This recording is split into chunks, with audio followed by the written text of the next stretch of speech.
Hey, it's Nathan Selove with another episode of Autism Actually Speaking. So Jess and I recently started watching The Good Doctor on account of the fact that almost every single one of you have been saying that I need to watch that and make a video about it. And I will be making a video about it, but that's not what today's video is. But today's video was brought upon by a scene in The Good Doctor where one of the characters accuses the main character of using his autism as a crutch. And when I saw this, I was like, that is what this week's video is going to be about. And this is a topic that I've been wanting to talk about for a long time, because this idea that autism is a crutch, or that people use an autism diagnosis as a crutch is, and I'm putting this kindly, a crock of platypus turds. For those of you that aren't sure what I mean by autism as a crutch, there are some people that believe that there are some people on the autism spectrum that use the fact that they are autistic as an excuse to do things outside of the norm. So act autistic. And how dare people who have an autism diagnosis use that as an excuse for being autistic. And I feel like people that say this don't really have a grasp of what a crutch is with regard to people with disabilities. Specifically mobile disabilities.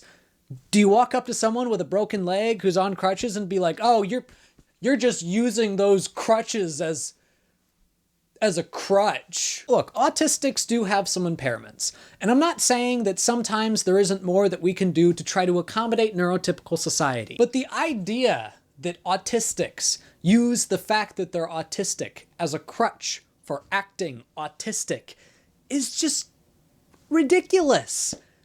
We act autistic because we are autistic. So let's turn this around for a sec. Autism often grants certain special abilities to people on the spectrum. I like to call them superpowers. So my superpower when I was younger was I had the ability to watch movies and basically know every single word from it.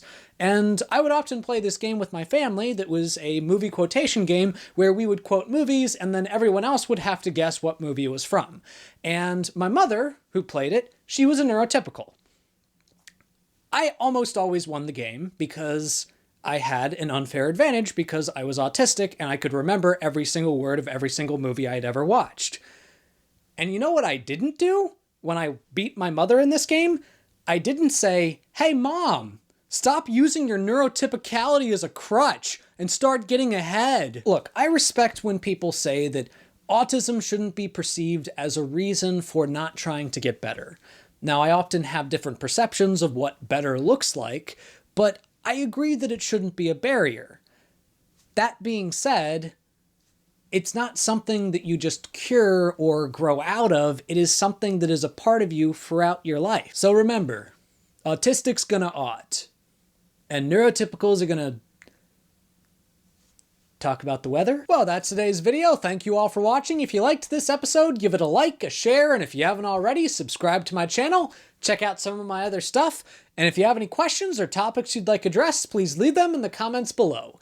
Or message me on my Facebook, also linked below. And remember, if you were the only person in your class today that had the guts to tell everybody that Black Friday is a corporate conspiracy, you might be autistic.